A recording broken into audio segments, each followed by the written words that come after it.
might still be in that place. If you're trying to get out, just follow me. I'll get you there. You can try and read my lyrics off of this paper before I lay 'em, but you won't take the sting out these words before I say 'em. Cause ain't no way I'm gonna let you stop me from causing man. When I say I'm gonna do something, I do it. I don't give a damn what you think. I'm doing this for me, so fuck the world, feed it beans. It's cast up. If you think of stopping me, I'ma be what I set out to be. Without a doubt, undoubtedly. And all those who look down on me, I'm tearing down your balcony. No ifs, ands, or buts, don't try to ask him why or how can he. From Infinite down to the last relapse album, he's still shitting whether he's on salary, paid hourly, until he bows out or he shits his piles out of him. Whichever comes first, for better or worse. He's married to the game. Good afternoon. This is Mr. Not Advice. Recording this on Friday, June 19th. I have no idea when I'll get to edit this for the weekend update. But I hope you're having a great Friday off with the overall market being closed today. And we have Father's Day coming up. So if you're a father or if you have a father, just consider yourself very blessed and lucky. My father passed away a couple of years ago. He's my best friend. And probably a day doesn't go by that I do not miss him. So now that I'm doing my end of the day updates and updating the progress of the market, unless there's something that I missed during the week, I'm probably going to start doing my weekend updates to be a little bit more topical based. For that reason, if you have questions, please email them to me, or a chart you want me to look at, or stocks and you want an opinion, or anything macro. I'm not an expert, but I do have over 3 decades of market experience. 30 years of that was as a professional. So I probably have seen a lot of this before, or I have a corollary. But you can always email me at theboss@mrnotadvice.com. And for those questions that are particularly interesting or timely, I'll answer those in an update, either at end of the day or a weekend update. For those of you who missed it, because I really am bad at announcing shit, you can now also get access to my end of the day updates. They will always be posted on YouTube. So, as always, this is for entertainment and education purposes only. So, let's get started with the weekend update. So, I was making a comment and if you've listened to me this week, made comments that I think that a lot of the possible black swan risk for the market has now been either reduced significantly or taken off the table. The big one, obviously, is Iran, and there'll probably be more shooting. But as long as they are talking, they have this MOU signed, which is a step forward. And I'm speaking about these in the context of the possible effect any of them would have within for investments and trading. Not the whether or not I think it's a great idea or whether I think we got hosed or Iran got hosed. So going back, we've got the MOU signed. We're seeing oil prices drop. I think that so that's a major geopolitical risk. The Ukraine conflict or war is still going on, but the press is not on that because all the focus has been on the Middle East. I don't think, unless either one of those significantly flare up to the extent that Trump would commit U.S. troops, or if U.S. troops are harmed, I think that is a black swan risk that has been significantly reduced. Along with that is oil. And I know how frustrating it is to be right from the standpoint of what should happen. And I'm talking about oil bulls who really were pounding the table that uh, the price of oil was going to go to 120, 150. And I continue to believe last week oil was at 84. I updated my price target that I think we'll see 65 by the end of the year. But I understand the frustration for oil bulls because all the ingredients were there for a spike. War, a third of the oil shipping lane being shut down, just the area of the conflict itself, then dealing with strategic petroleum reserves. We heard Trump late this week comment that, in fact, we were about 4 weeks away from running out of oil. That frustration I've experienced when the Fed was after 2008. There were multiple times when the Fed stepped into the market and supported the stock market, whether they or as recently as 2 years ago when the general presidential election was occurring and Powell lowered rates twice for Biden. So even though there is this, I guess, factual evidence for oil to go up or for the market to do a certain thing, I think it's not biased, but I think there's a stubbornness when we ignore what is actually happening with price, right? I think I see a lot of that within the memory and the AI. I've said that I largely think that AI is a scam as it's being advertised today. That doesn't mean that I think AI is going to go away. So, in fact, I think that we are in the second stage or about to start the second stage because it does happen in waves. But we've had a significant reduction in possible outlier black swan events. I think that the market it will be allowed or will be able to trade more freely absent of geopolitical headlines and the great orange one tweeting 25 times a day, which creates really a tremendous amount of uncertainty in the market. Looking forward, I'm excited. I was mentioning to a member, I haven't been this excited for the market conditions since about May of 2025. That's right before I had a 6 month run of just outstanding returns. I think during that span, I think that I did a cumulative return of over 100%. So I think that the market today is in a much better place than it was last May in 2025. Interest rates are not high. Uh, we have pockets of inflation, but with the price of oil coming down, that's again like an immediate tax cut for the consumers. So that's going to fuel additional consumer spending right in time for the summer travel season. I also think that the current employment picture is fairly balanced, although I have brought up the concern that this latest employment report was largely the rise in jobs was largely due to the World Cup, I believe, in hospitality and entertainment. So we'll have to see how that plays out. And then finally, we have the midterms coming up. Do I think Kevin Warsh will pull a Powell and lower interest rates to help his boss out? Yeah, I think he could do that, but I think there's got to be the correct setup for him to be allowed to do that. Speaking of Kevin Warsh, I think the market this week really was more pissed off about the fact that he removed about a couple paragraphs. He stated that he did not believe reiterated not believe that the Fed should be in the business of guiding the market.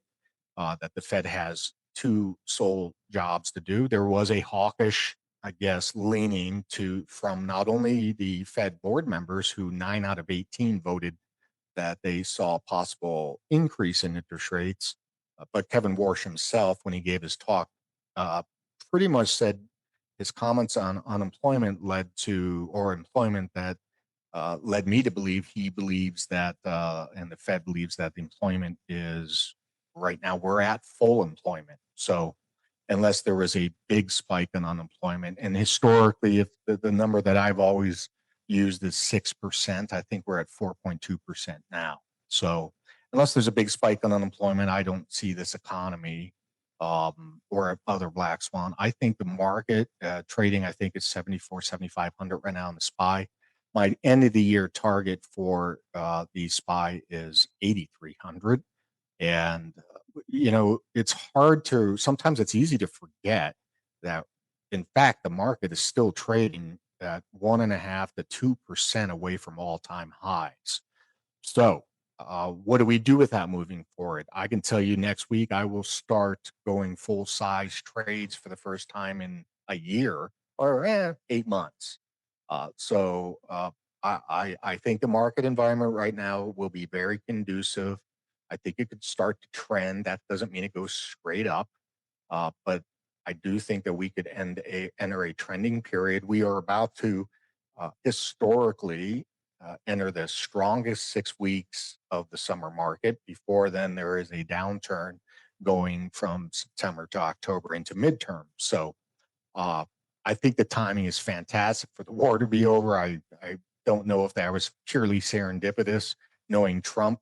Uh, you know, he watches the market daily, so be very interesting to see.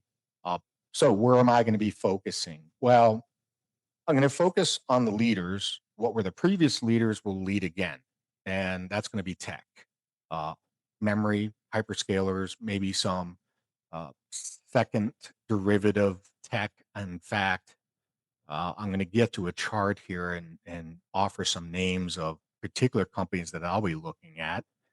In addition, I think at some point software as a service stocks are going to rebound. We have a member in our Discord that's a subject matter expert. He's in the industry on the front line of the hyperscaler and memory business. And we were talking this week, and he had I thought, a really great take on this. Right now, there's this battle, right, an arms race between different agentic models, okay, AI models.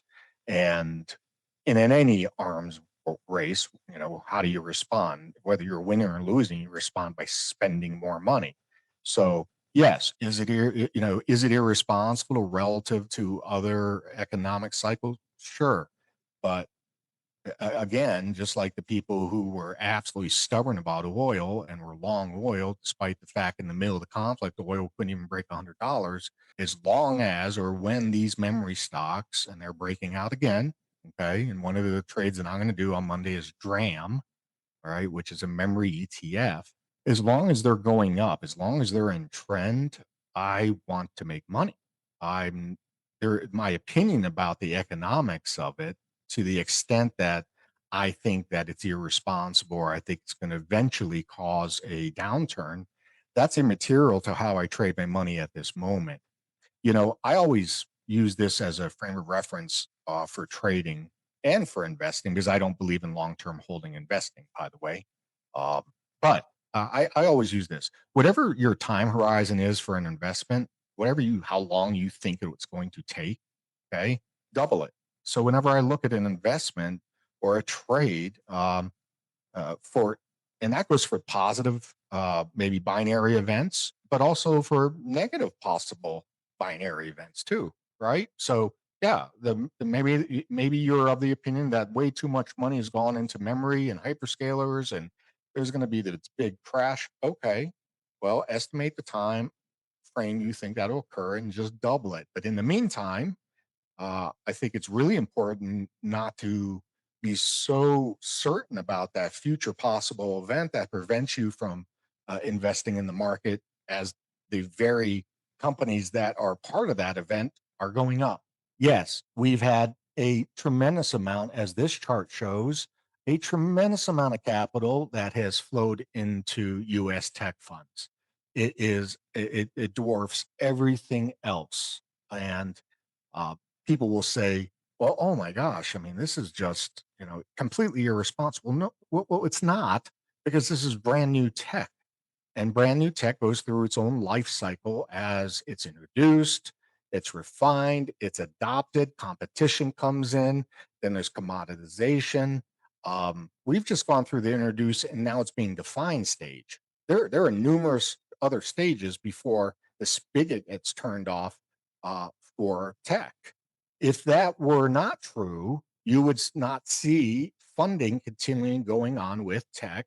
One on Friday was SpaceX, perhaps, excuse the phrase, but uh, perhaps one of the biggest moonshot companies. I mean, they just did a simple $20 billion deal for debt. So there is an appetite for it in the market. It is a great story, tech in general. And so unless that spigot gets turned off, I don't see that we are anywhere near the end of this cycle. I think it goes in waves.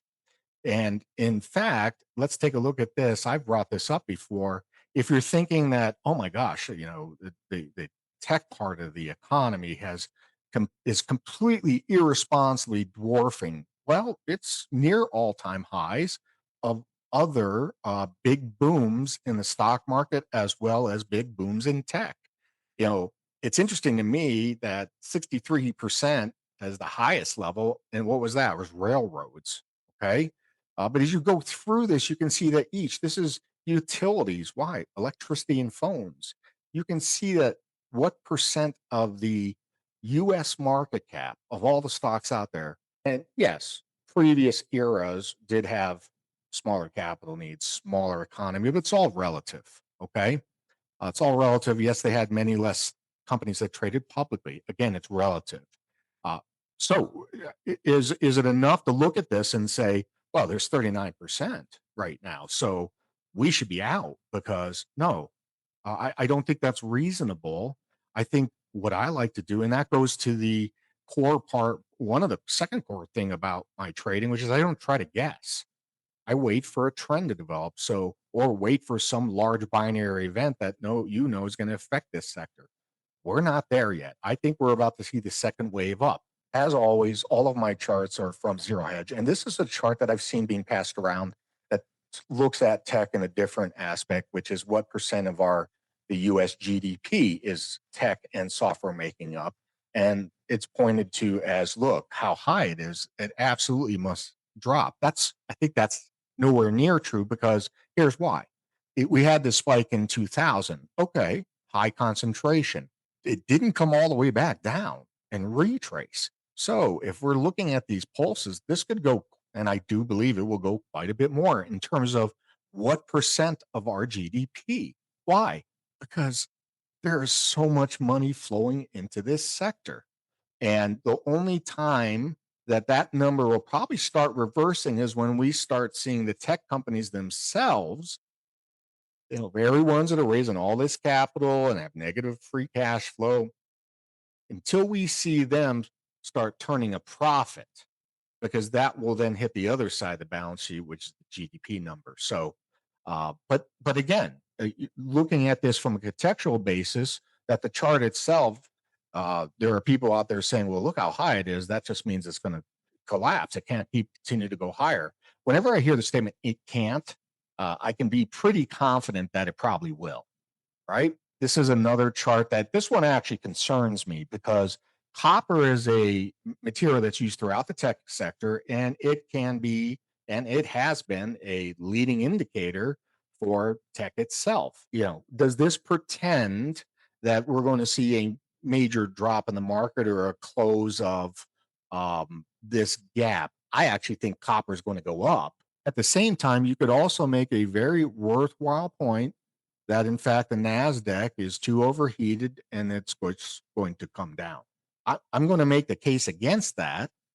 Okay, that the Nasdaq, to close this corollary chart, is the Nasdaq will come down and copper will keep going down. I don't see that happening whatsoever. Another thing I like looking at, and I think from my perspective over trading, volatility leads price.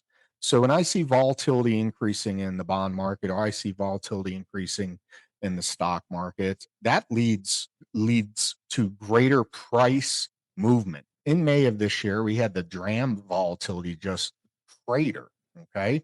And I remember reading articles about, well, this is the end. There's an oversupply, or there's a future expected oversupply issue. And look what's happened to DRAM, the volatility now. We're headed back up. And I use the shortest volatility, the 100-day or the 10-day. I'm not going out to 60 days, because sometimes lately the DRAM prices have been changing intraday. So what does this mean to me? I think the market's going to continue to go up, because if DRAM costs are going up, then certainly the revenues of those that produce it are going to go up. I use this more as a leading indicator. Okay, so to give you an idea of oftentimes you've got to take a look at who do you believe, right? So this is Bank of America's bull bear indicator. There have been 17 sell signals since 2002. The average loss for global stocks over 2 to 3 months is 2 to 3%. That is a hit ratio of 60% and match drawdowns of 15 to 20%. Well, that makes for an excellent argument why the market is going to crash. Then we look at this one. This is also a bull bear index. And interestingly, this one has bull bear index is neutral. So this is would be more of a technical look at the bull bear index. But this one, Bank of America says we should be selling. So I think this is a great example of it's not that Bank of America is lying to you so you become liquidity. It's that their model on how they measure things is showing right now that the market has high risk. And during these periods of time, back to 2002, it's resulted in a 2 to 3 month average loss of 2 to 3%, 60% of the time. So to me, that's not even statistically significant. I mean, that's not even a normal distribution of possibilities, which would be what, 65 or 66. It's close, but still not there. What do I think between these two? I frankly, I don't know. It's not something that I really pay attention to, but I do know a lot of other people do. Bull bear indexes or bull bear readings. I like to use price charts, and those of you who've been listening to me for 3 years know that I will take cue from the overall market itself to tell me when risk is high. And I talk about it all the time, the different metrics that you can use to evaluate when risk is high and when risk at the moment is low. So, what am I watching? Well, I'll keep it very, very simple. Korea, my motherland, who unfortunately lost 1-0 to Mexico with a stupid mistake by our goalie. But the American team today did win. I think they won 2-0. So over Australia, sorry, Warney.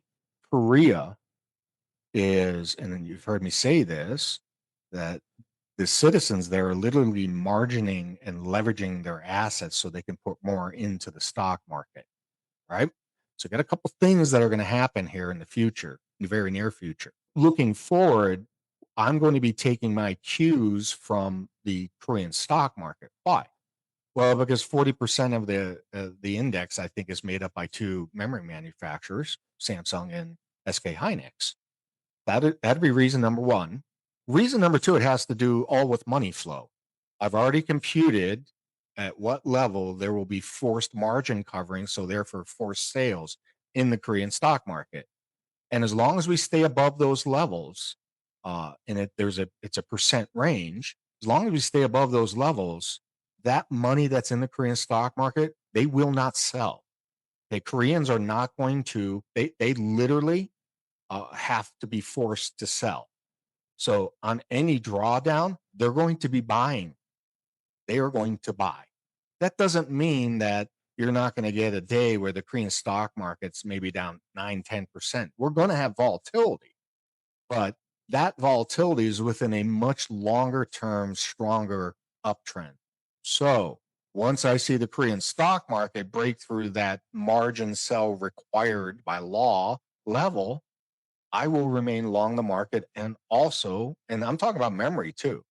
And I will also use pullbacks to trade up because I don't think the stock market, as long as money's flowing to memory stocks and all components of that industry, the market's not going to stop going up. This is a chart of comparing the current market, which is yellow, to the 1997 stock market, which preceded the great collapse of 99, right? This was the market run up.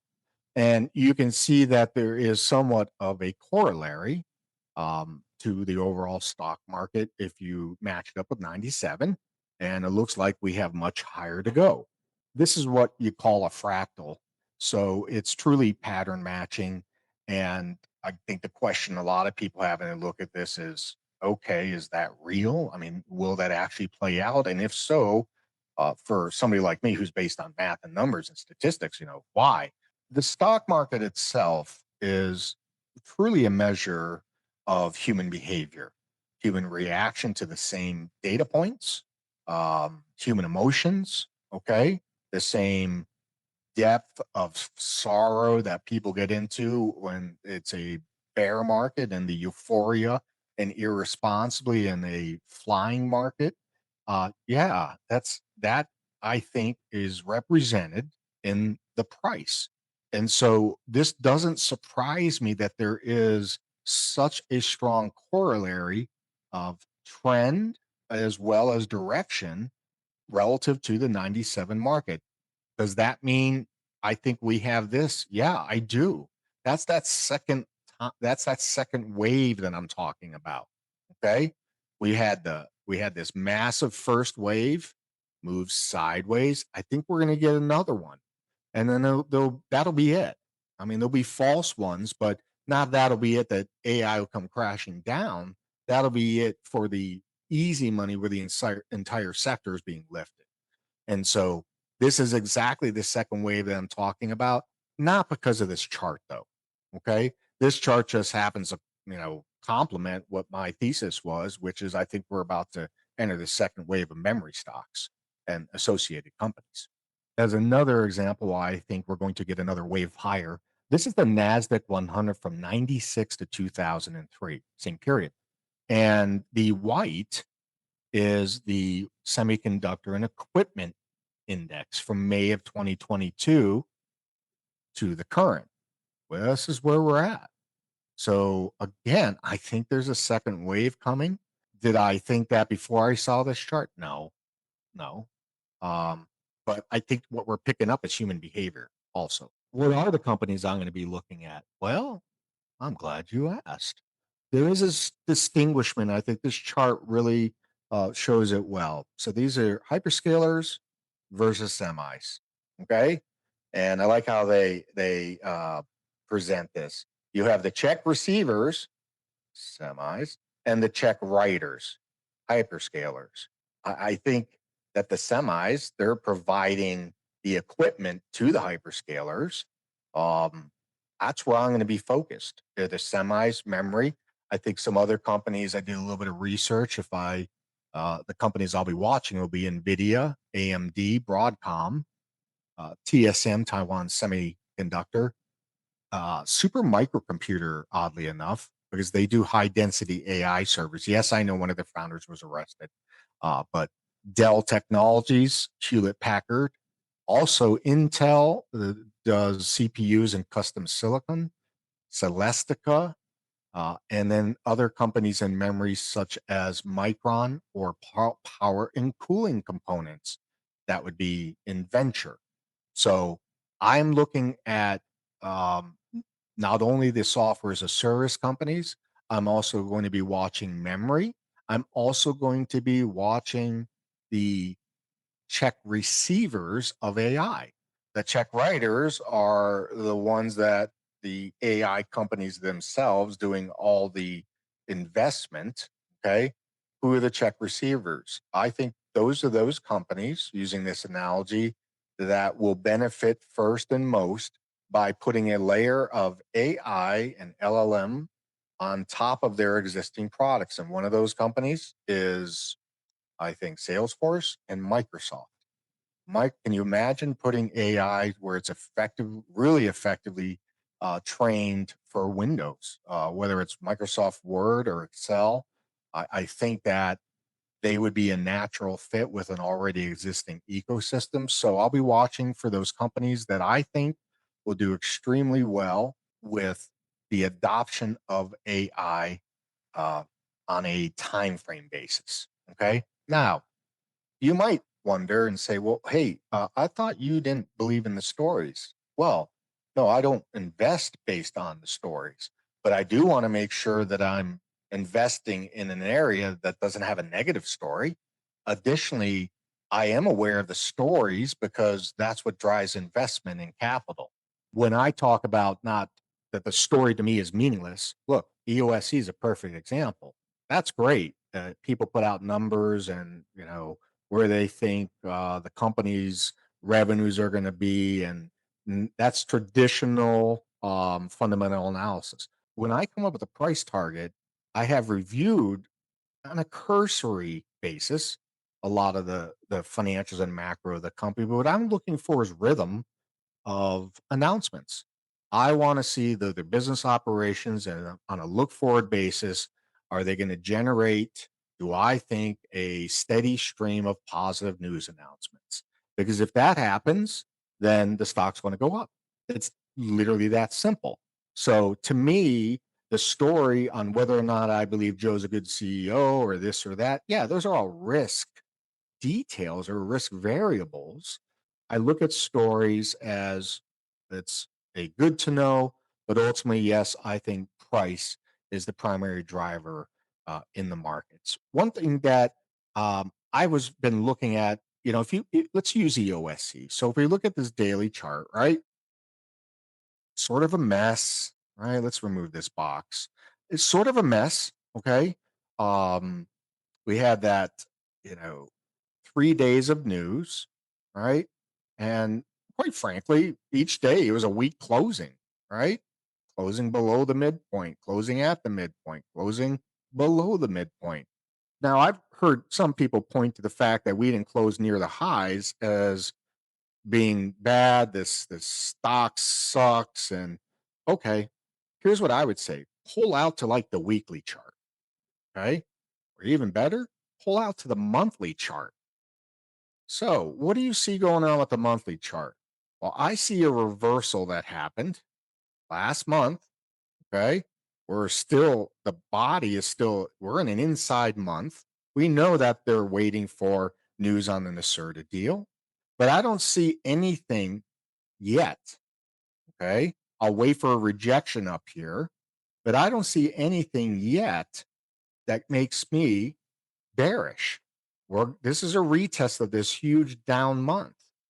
It doesn't just by happenstance did price test that last month. It also happens to do it $10, which going from a single digit to a double digit stock price is also a big deal.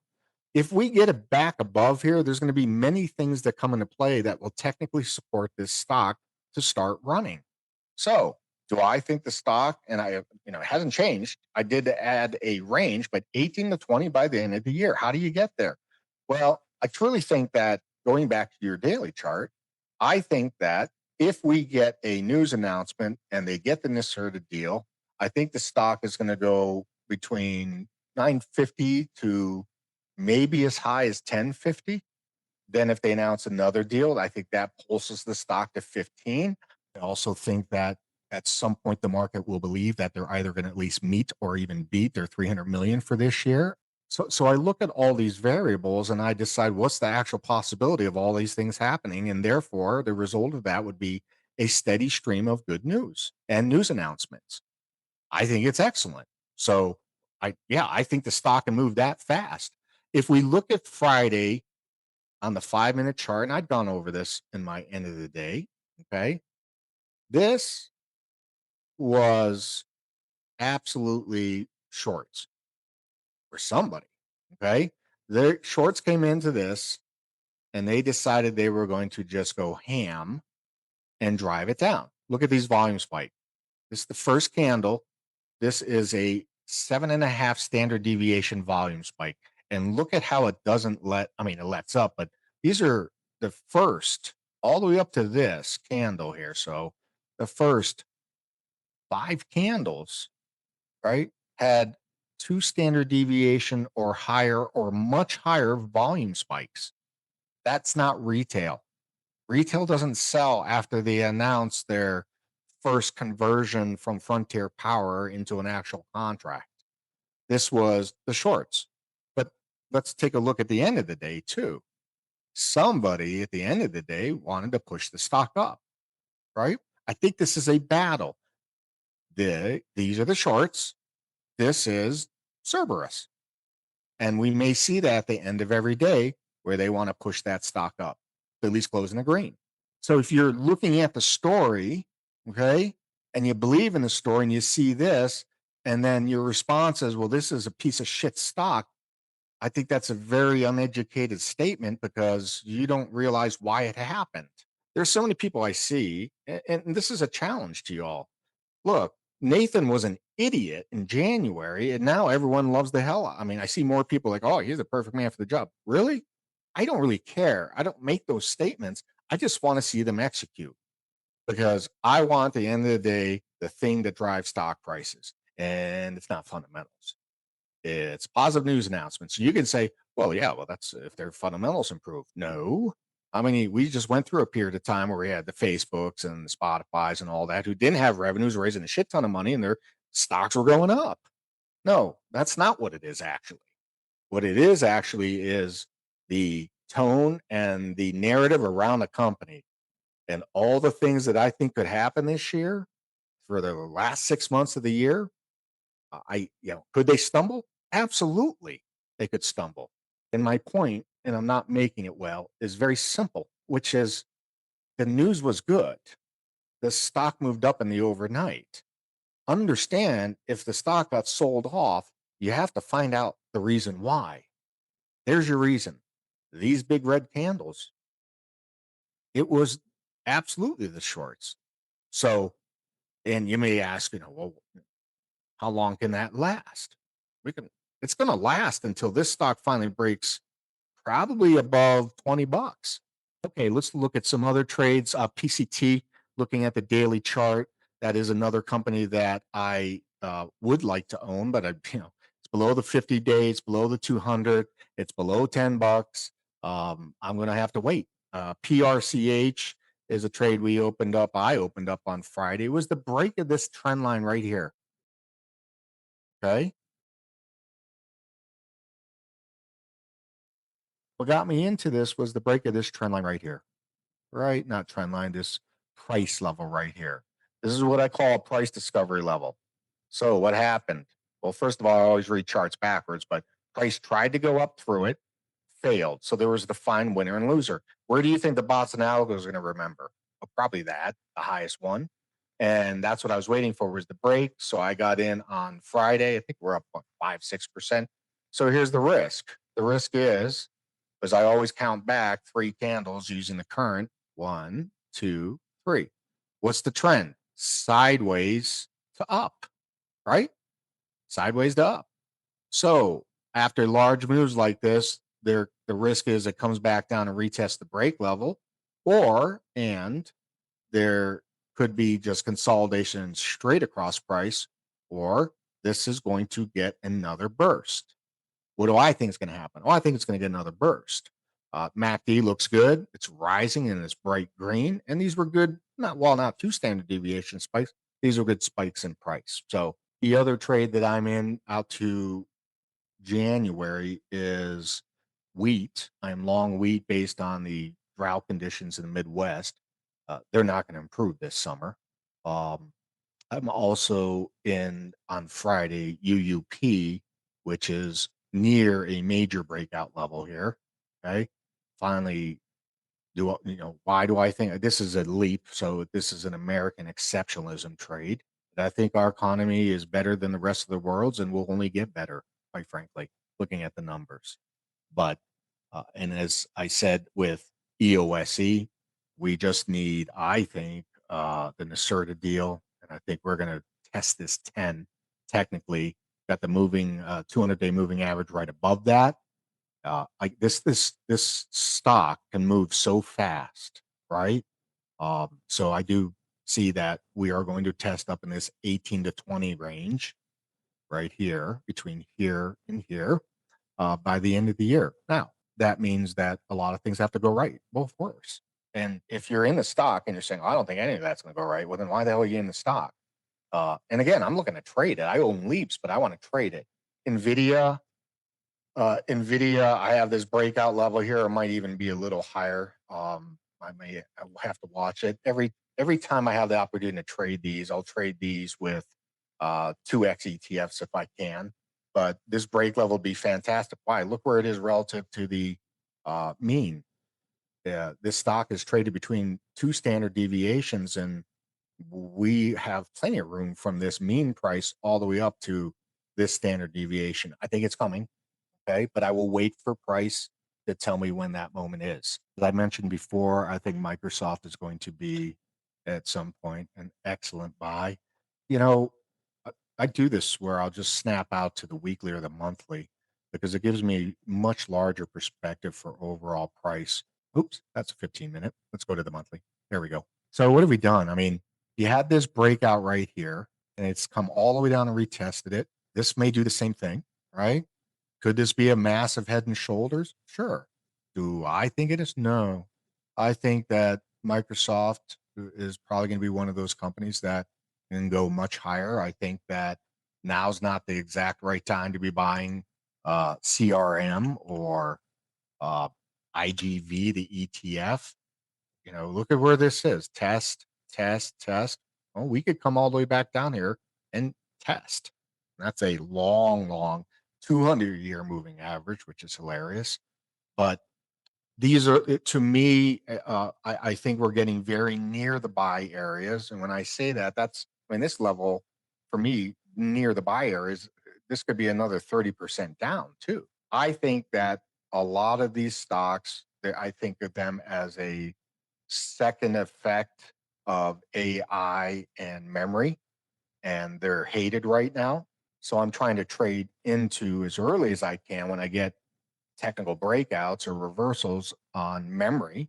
But at the same time, I have my eye on another sector that I think will eventually benefit from AI to watch when those have a move too. And if you're looking at this for a long term, I always, and my rule has always been I use the daily chart for levels only if my time frame is 90 days or less. So if I was looking at this, for stock only buying, I would want to see you know, a reversal at least on the weekly because it's greater than 90 days. My time frame is if it's greater than 90 days, the outlook for my investment thesis, I'm going out using a weekly then. And that's what I use for leaps also, by the way. So I hope you have a great weekend. For your fathers out there, I hope you have a wonderful Father's Day. And I will look forward to talking to you all next week. It's a game called circling, I don't know how. I'm way too up to back down. Under the bright, fading lights, set my heart.